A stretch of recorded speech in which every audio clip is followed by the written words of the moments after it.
All right, 4:36 in the afternoon. The fastest show on radio coming up at 5:30. That'll be Glenn Beagle. 5 o'clock news. KTVA, Channel 11, CBS 11 News.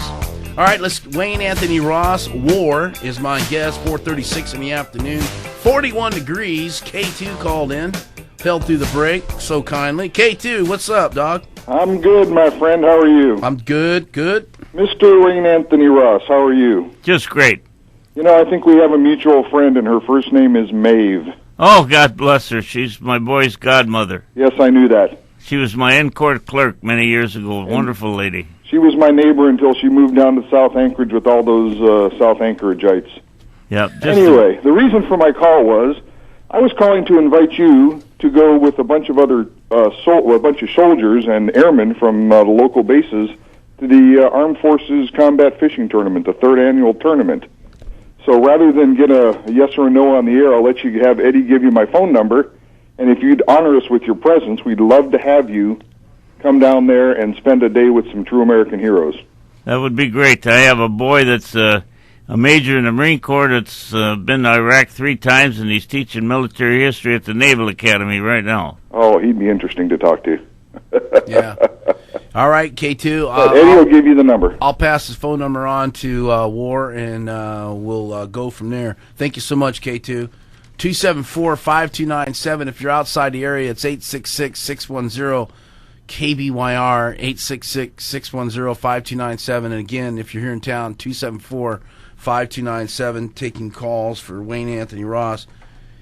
As you went into the confirmation, we talked a little bit about how the chief of staff called you up once a few months ago, then called you again and said, hey, let's pack your bags. You got down there and you got situated. The confirmation process started. That's where I think it got kind of ugly. And people were bringing up about you and your treatment of women. They talked about you and some of the cases that you had defended. One case here is Mark. He's a liberal listener.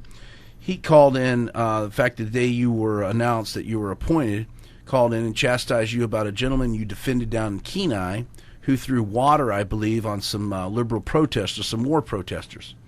And so, anyways, you defended that individual. Mark criticized you for doing that.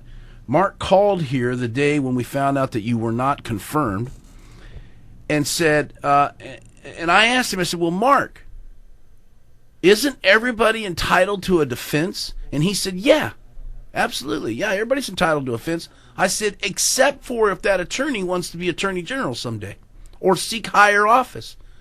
Because until then, because since you did that, you weren't qualified in Mark's opinion. Address some of that and some of that questioning that went down. Because if Mark's true, not everyone is entitled to a defense, because if you're a lawyer and you're thinking about being attorney general someday, Supreme Court justice, or running for office or whatever, they're going to hold that against you. And you even said publicly when you defended the guy who threw the water on the protest that you didn't agree with what he did. That's right. And but he was entitled to a defense, and he was the father of a Marine who was in Iraq. And those protesters had targeted him. They had targeted him. They had been protesting downtown Kenai, and they moved out so he would have to see them as he went by every day. They had signs that indicated Marines were killing women and children. Yeah. And I didn't agree with what he did, but I could understand why he felt he would do something like that. He didn't hurt anybody. He threw water on him. Yep, we threw water on him, and well, I mean, but that wasn't, But I got criticized for that in the confirmation hearings. Right. And there were other things that they indicated that I obviously didn't respect the protesters' constitutional rights. Right. And how could I be Attorney General if I didn't respect the protesters' constitutional rights? And I said, I represent people all the time. I represent murderers from time to time. Right. It doesn't mean I advocate murder. But I believe in our system of laws, and each person is entitled to a defense. Just because you defend a wife, just because you defend a murderer, doesn't mean that you approve of murdering people, That's right? correct. Right. But I believe in our system of justice. Right. And it's supposed to work with an attorney on each side arguing. I think we have Mark here on the line, 274-5297. Mark, you're up with Wayne Anthony Ross. You heard the discussion. You've been with me before, Mark. What's your response?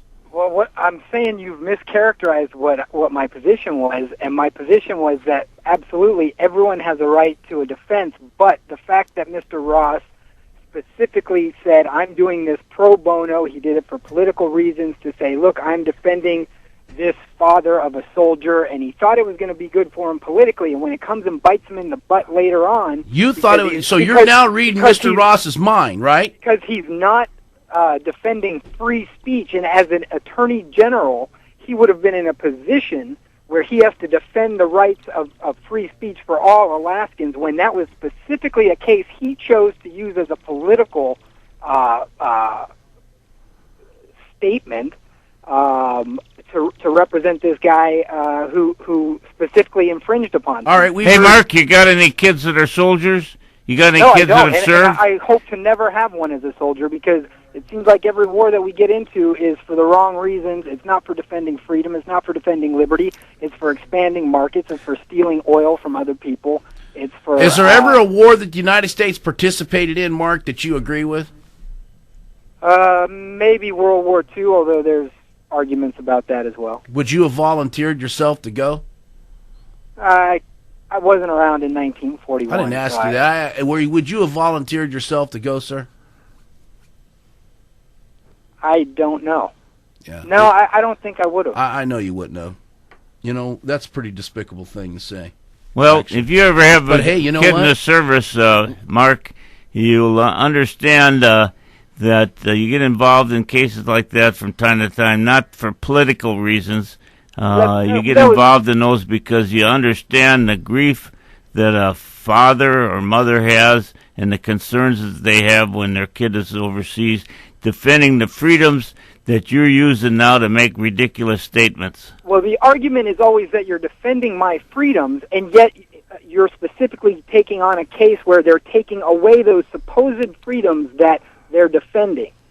He didn't take away anybody's freedoms. He just threw water on people, which was a violation of the law, but he had a right to have... In an effort to suppress their free speech right. But, Mark, you don't get it. Here's the disconnect. Is that you believe everybody's entitled to a defense. And there are going to be attorneys that are going to defend these people.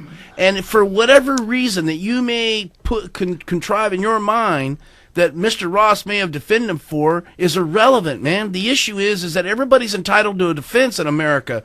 And Mr. Ross disagrees with some of the people he defends, but they still are entitled to a defense. And sometimes he does things for free. And as he's done, not just this case, but other cases for pro bono. I don't get your logic. Pro bono. No. If he wants to take on a case pro bono that is specifically a case involving that you disagree with.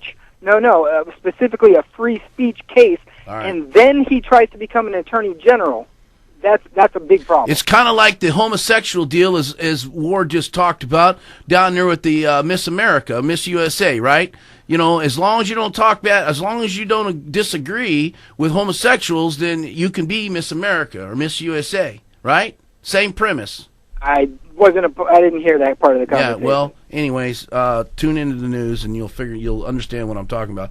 All right, Mark. As always, we give you your freedom of speech right here. We don't give it to you. We participate with you. Let's go to line